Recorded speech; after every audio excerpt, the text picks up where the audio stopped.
Controversy तब बनी जब मिचेल मार्श को नॉट आउट करार दिया गया और रिव्यू पे कहा गया कि कंक्लूसिव एविडेंस नहीं है और फिर डिसीजन को रिवर्ट नहीं किया गया।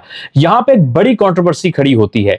अगर आप गौर से देखें तो बैट पैड तो आपको क्लोज लगेगा, लेकिन जब आप जूम करके देखेंगे तो थोड़ा सा आपको गैप नजर आएगा बैट और पैड में, और महसूस होता है कि पैड पहले लगा है, बैट बाद में लगा है, और कहीं ना कहीं अनलकी रहे यहां पर स्पिनर कि वहां पर उस वक्त विकेट नहीं दिया गया। ये अलग बात है कि लंबी इनिंग्स नहीं खेल सके मिचेल मार्श और जल्दी आउट हो गए, और फिर अश्विन ने ही उनकी विकेट हासिल की, कॉट बिहाइंड ऋषभ पंत ने कैच लिया। लेकिन स्टिल डिबेट हो रही है कि अंपायरिंग का जो स्टैंडर्ड है वो इतना अच्छा नहीं रहा है अब तक इस सीरीज में। माइट भी इंडिया के फेवर में इतने डिसीजंस नहीं गए हैं, और कहीं ना कहीं खराब अंपायरिंग जो है वो इंडिया की जो स्ट्रगल अभी इस टेस्ट में चल रही है उसमें भी कहीं ना कहीं उसका रोल है। हम कंप्लीटली जिम्मेदारी तो नहीं डालेंगे, लेकिन कहीं ना कहीं उसने अपना रोल प्ले किया है। आप बताइए आपके ख्याल में कि क्या ये आउट था या नॉट आउट था? क्या ये सही नॉट आउट दिया गया है, या फिर ये अंपायर ने जो कहा कि इनकंक्लूसिव एविडेंस है कि हम इस डिसीजन को ओवरटर्न करें, वो उनका शायद जजमेंट गलत थी? अपना ओपिनियन जरूर दीजिएगा। आगे बढ़ते हैं। इस टेस्ट मैच में शायद मुझे लगता है कि बड़ी बातें करने की वजह से थोड़ा चीजें आड़े आ गई हैं। आपने पहला टेस्ट मैच खेला, जीता, अच्छी बात है, that's good, very good, well done, सबने तारीफ भी की। लेकिन कहते हैं कि कभी कभी कॉन्फिडेंस तो अच्छा होता है, लेकिन ओवर कॉन्फिडेंस आपको मरवा देता है। जैसे यशस्वी जायसवाल ने कहा था यू आर टू स्लो, या यू आर स्लो कहा था जो उन्होंने मिचेल स्टार्क को। मुझे लगता है कि उन्होंने उनके अंदर का एंगर जगा दिया, और मिचेल स्टार्क ने फिर दूसरे टेस्ट मैच में बताया यशस्वी जायसवाल को भी और बाकी सब खिलाड़ियों को कि मैं अभी भी तेज हूं और ऑस्ट्रेलिया बहुत हार्ड है। मैंने पहले वॉर्न किया था कि ठीक है आप अच्छी गेम खेल रहे हैं, इंडिया को सब कुछ था, लेकिन आपने ऑस्ट्रेलिया के वो सोए हुए टाइगर को नहीं जगाना है। तो जो स्लेजिंग की जिस तरह से किया तो ऑस्ट्रेलिया बहुत हार्ड आया इस टेस्ट मैच में, और कोई अभी इंडिया की सिचुएशन जो है वो काफी मुश्किल दिख रही है इस टेस्ट मैच में, और महसूस ऐसा होता है कि टेस्ट मैच जो है वो ऑस्ट्रेलिया जीत जाएगा। यहां से कोई मिरेकल या कोई बहुत अनहोनी ऑस्ट्रेलिया इंडिया को जितवा दे, कोई एक्स्ट्रा ऑर्डिनरी नॉक को नीचे से खेल दे, इसके प्रोबेबिलिटी काफी कम दिखती है, वरना तो ये मैच काफी हद तक ऑस्ट्रेलिया की झोली में जा चुका है। अब देखिए सिचुएशन ये है कि इंडिया के सेकंड इनिंग्स में भी 5 आउट हो गए 128 पे। अभी लीड कितनी बड़ी बाकी है, इनिंग्स डिफीट भी हो सकती है अगर इंडिया तेज आउट हो गया,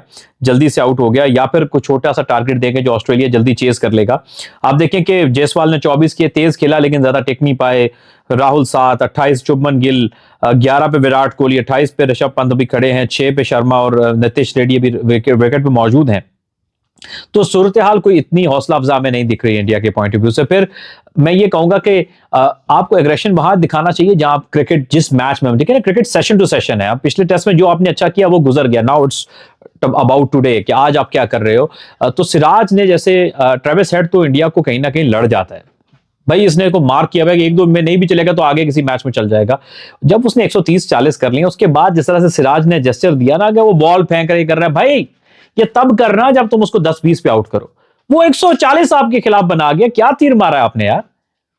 ये एग्रेशन वहां अच्छा लगता है, ये खामखा का एग्रेशन होता है, इसको कोई आपका एग्रेशन को ना पॉजिटिव जेस्चर में नहीं लेगा।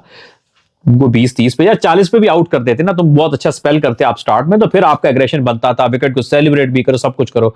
140 करके आपका पट्ठा बिठा कर चला गया वो ट्रेविस हेड, अकेले में उसने जितना तेज खेला है। उसके बाद आप फिर छलांगे मारो, जो मर्जी करो, ऊपर चढ़ के, मैं कहता हूं आसमान को हाथ लगा के एक बार नीचे आ जाओ, जाके जमीन खोद दो, है जी, आते जाते मुंह से फायर निकालो, आग निकालो, लेकिन बात नहीं बनेगी दोस्त। ये एग्रेशन आपका अनजस्टिफाइड था, और ये it's not a nice gesture. देखो स्लेजिंग की हमेशा गुंजाइश होती है, ऑस्ट्रेलियन सबसे ज्यादा स्लेजिंग करते हैं, ये तो कुछ भी नहीं करते जैसे शेन वॉर्न, मैग्रा, पॉन्टिंग, वो जो उनकी जो टीम में जो स्लेजिंग हुआ करती थी। लेकिन जब आप अच्छी क्रिकेट खेल रहे हो, आप गेम में इन हो, तो उस वक्त आप डोमिनेंट होते हो, उस वक्त स्लेजिंग करते हो, या फिर आप बैट्समैन को स्लेजिंग करके टेम्प्ट कर रहे हो आउट करने के, समझ आता है। लेकिन 140 पर वो आउट स्कोर करके आप के खिलाफ जो करना था वो तो करके चला गया वहां पर, उसके बाद जितना मर्जी हुल्लड़बाजी करो, हा हू हा हा ही करो, तो बात दोस्त नहीं बनेगी।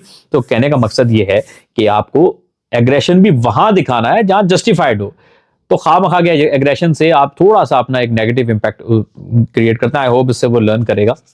मूविंग फॉरवर्ड, ये तो बात हुई कि डिसीजन ठीक था या नहीं ठीक था, लेकिन ओवरऑल ऑस्ट्रेलिया हार्ड आया, एक्सपेक्टेड था। ये ऑस्ट्रेलिया की एक नेचुरल उनके अंदर एक एबिलिटी है, हमने ओवर द ईयर्स देखा है, ओवर द डेकेड्स देखा है कि ऑस्ट्रेलिया अगर ऑन द गिवन डे किसी जगह पर सही परफॉर्म ना भी करें तो वो बहुत हार्ड आते हैं, क्योंकि प्लानिंग में, टैक्टिक्स में और मेंटली स्ट्रांग जो चीज हम बात की एबिलिटी बात करते हैं उसमें Australia is second to none, आज उन्होंने शो किया है। सो देखते हैं इस मैच के एग्जैक्ट जो एक्चुअल रिजल्ट क्या निकलेगा, लेकिन apparently it's going the Australia way.